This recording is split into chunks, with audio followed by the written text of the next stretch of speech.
ሰላም ጤና ይስጥልን ውድ የተከበራችሁ ተመልካቾቼ በእያላችሁበት ሰላሙን ሁሉ ተመኘው። እንዴት ናችሁ? እኔ ያለው እግዚአብሔር ይመስገን። ጾሙ እንዴት ይዟችኋል? ለመጀመሪያም ጊዜ ወደኔ ቻናል የመጣችሁ እንኳን ደህና መጣችሁ እያልኩኝ ዛሬ ደግሞ ይህንን የመሰለ ከአትክልት የሚሰራ ጉላሽ እንሰራለን። ከኦቨርጃን ነው የምንሰራው። በጣም ነው የሚጣፍጠው።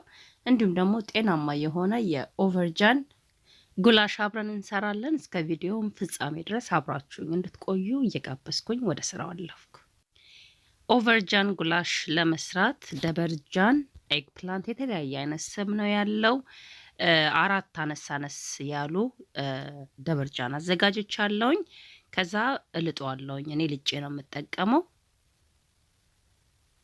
በሚመቻችሁ መንገድ እናንተ በእጃችሁም ከፈለጋችሁም ልክ እንደኔ በዚህ መልኩም መላጥ ይቻላል። በስሱ አድርገን እንልጠዋለን በዚህ መልኩ፣ ወይም ደግሞ እንደዚህ በእጃችን ድንች እንደምንልጠው። አንዱን ደበርጃን ያካፈልኩት ለሁለት ነው። 4 ቦታ ነው የምከፍለው እና በዚህ መልኩ ነው የምቆርጠው። እናንተ በሚመቻችሁ መንገድ አነስ አርጋችሁ እንዲሁም ደግሞ እንደኔ እንደዚህ ተለቅ አርጋችሁም ብትቆርጡት ያው ቶሎ ነው የሚበስለው። ደበርጃን አይቆይም አይደል? ሲበስል አያስቸግረንም ለመብሰል። ከዛ እንደዚህ ሰፋ ባለ ሳህን ላይ አድርግና ብላክ ፔፐር፣ ቁንዶ በርበሬ ፍሬሹን እጠቀማለሁኝ የተወሰነ፣ እንዲሁም ደግሞ ጨው፣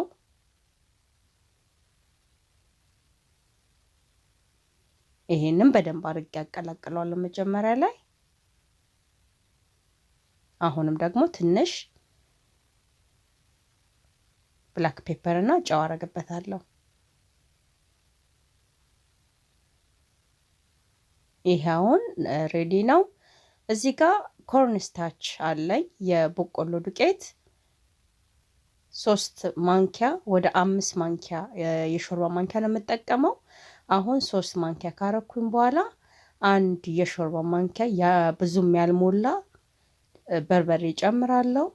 ጨው፣ ፍሬሽ ቁንዶ በርበሬ፣ ብላክ ፔፐር እንዲሁም ደግሞ ኮሮሪማ። ጣዕሙን በጣም ቆንጆና ልዩ ነው የሚያደርገው ኮሮሪማ። ይሄንን በደንብ አድርጌ በእጄ አቀላቅለዋለሁ። ኮርንስታችሁ የመጓጎል ነገር ስላለው በእጃችን እንደዚህ እያደረግን እያሸን ብናፈርሰው አሪፍ ይሆንልናል። ከዛ 2 የሾርባ ማንኪያ ኮርንስታች እጨምራለሁ፣ ምክንያቱም ትንሽ በዛ ያለ ነው የኔ ኤግፕላንቱ።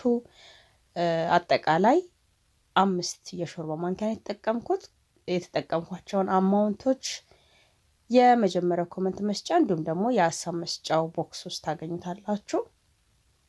እዛ ጋር ሲዝሊንግ አድርጌ ያስቀመጥኩትን ኦቨርጃን እዚህ ዱቄት ላይ አንከባለለዋለሁ። እንዲሁም ደግሞ ዘይቱን ጥጃለሁኝ መጠነኛ ሰዓት በሆነ መጠን። በደንብ እንትን ማለት አለብን። በደንብ አድርገን ማሸት አለብን። ጠንከር ያለ ቆንጆ ደበርጃን እንድናገኝ የተጠበሰ። ከዛ ዱቄቱን እያራገፍኩኝ አንድ ባንድ እጨምራለሁ። በዚህ አጋጣሚ እናንተ በጥብጣችሁትን መጠቀም ትችላላችሁ። እንደ በተር ሰርታችሁት ኮርንስታችሁን፣ እንዲሁም ደግሞ እንደኔ ቀላል ያለ ጊዜም አይወስድም እንደዚሁ በዱቄቱ እንትን ማለት ትችላላችሁ።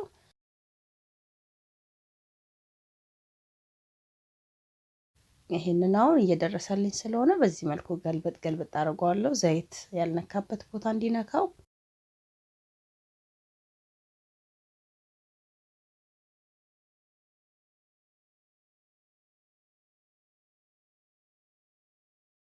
አሁን ይሄ በቂው ነው። የኪችን ታውል አድርጌ ሳህን አዘጋጅቻለሁ። እዛ ላይ አውጣዋለሁ።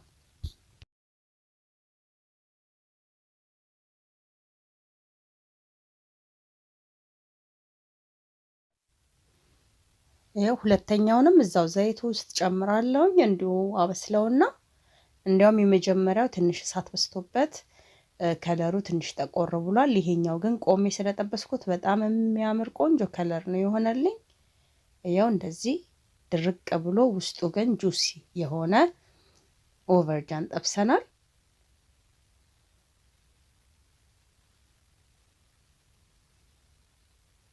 አሁን ወደ ማዘጋጀቱ እንገባለን። ጉላሹን ለማዘጋጀት ዘይት አድርጌያለሁ። ይሄንን ይመስላል። እንደዚህ ነው ቆንጆ ሆኖ የተጠበሰልኝ።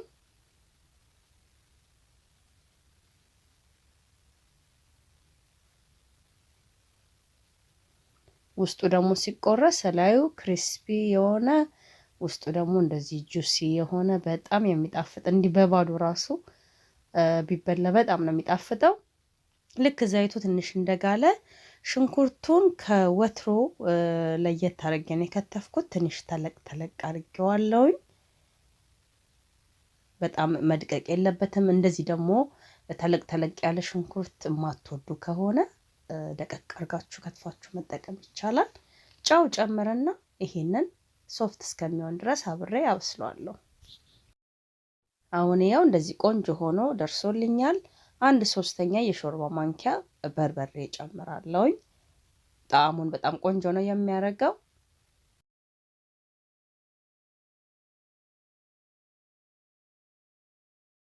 የተወሰነ ከበርበሬው ጋር ከጠበስኩት በኋላ እዚህ ጋር ቲማቲም 1 ቲማቲም የተጠቀምኩት፣ ሽንኩርት 2 ተለቅ ተለቅ ያለ ሽንኩርት ነው የተጠቀምኩት። ቲማቲሙን ጨምረና ደግሞ ለተወሰነ አብስለዋለሁ። እንደነገርኳችሁ የተጠቀምኳቸውን ግብአቶች አጠቃላይ ኮሜንት መስጫ ላይና የሀሳብ መስጫ ቦክስ ውስጥ ታገኛችኋላችሁ።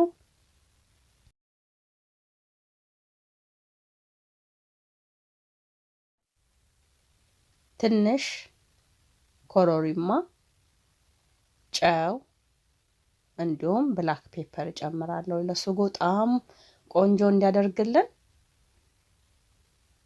ከዛ ለ1-2 ደቂቃ አበስለዋለሁ።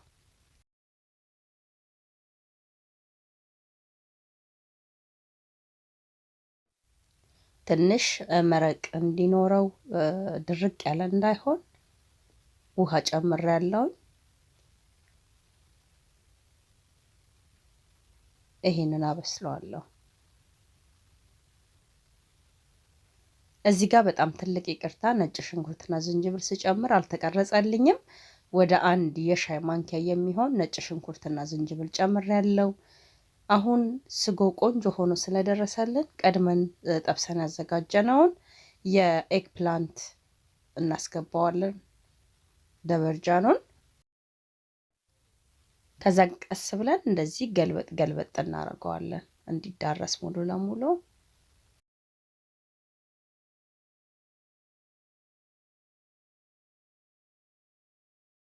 ቃሪያ ጨምራለሁኝ። የሚያቃጥል ቃሪያና ኖርማል ቃሪያ ነው የተጠቀምኩት።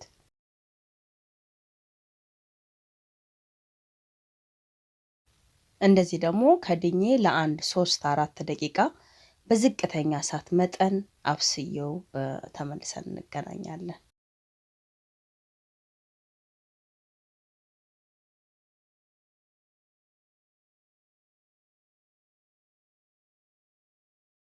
ተመልካቾቼ ያው ወደ 5 ደቂቃ የሚሆን አብሮ በስሏል። በጣም ዝቅተኛ እሳት መጠን ላይ አድርጌ ነው ያበሰልኩት።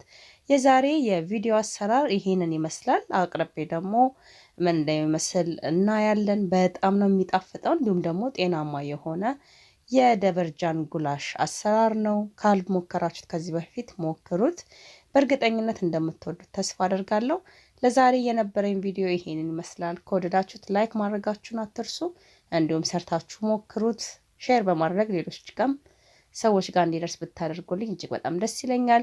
በሌላ በአዲስ ቪዲዮ እስከምንገናኝ ለዛሬ እዚህ ጋር በቃው። በያላችሁበት ዓለም ዳርቻ ሰላሙን ሁሉ ተመኘው። ባባይ። መልካም ቀን።